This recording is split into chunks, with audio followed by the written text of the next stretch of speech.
Okay, let's look at homework 3.7 number 4.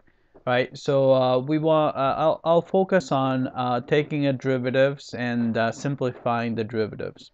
Right, so first derivative. So if you take the derivative, first derivative, you will get, right, 5/3 in front.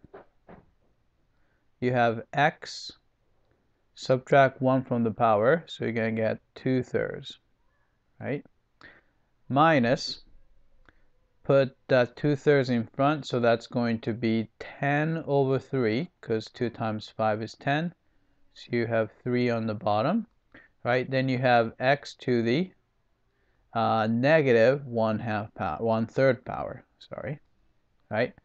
So since both of these guys have 5/3, so I'm gonna factor out 5/3. That way you will get x to the 2/3 power, right? And a minus, right? If you factor out 5/3 from 10/3, you're gonna get 2, right? Then since you have a negative power, so I'll put it as over x to the 1/3 power, right?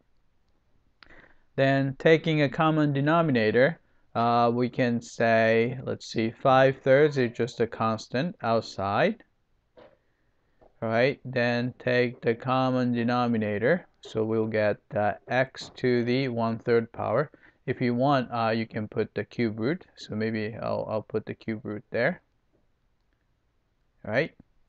Then here, so if you multiply this guy, x to the 2/3, by x to the 1/3, you are gonna get just x, right?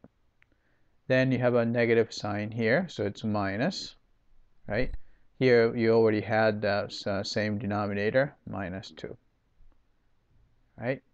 Right. So this is the first derivative, right? If you want, you can probably write it as, 5 times x minus 2 over 3 times cube root of x, right?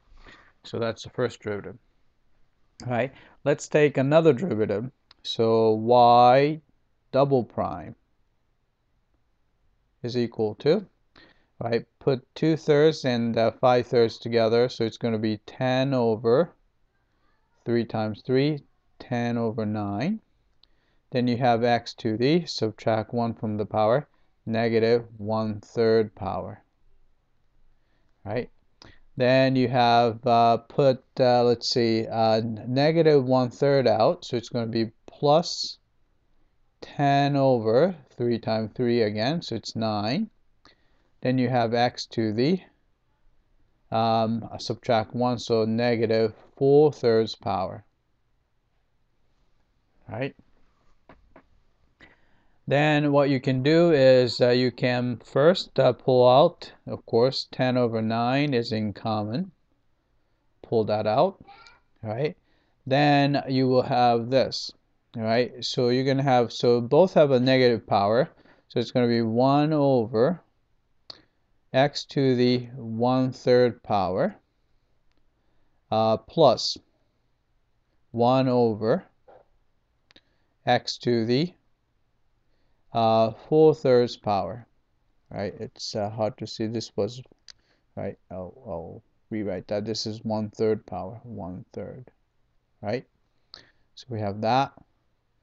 Then take the common denominator. So you have 10 over 9 is still there, right? Common denominator would be, I'll take x to the 4/3 power, right? So in order to get the x to the 4/3, we have to multiply by x. So you have to multiply top by x, right? Then you have plus 1. All right, so the second derivative came out to be 10 times quantity x plus 1 all over 9 times x to the 4/3 power, right? So that's the second derivative, right? I hope that you can go from here, right? So this is the first derivative and this is the second derivative, right? That's it. I hope that this was helpful.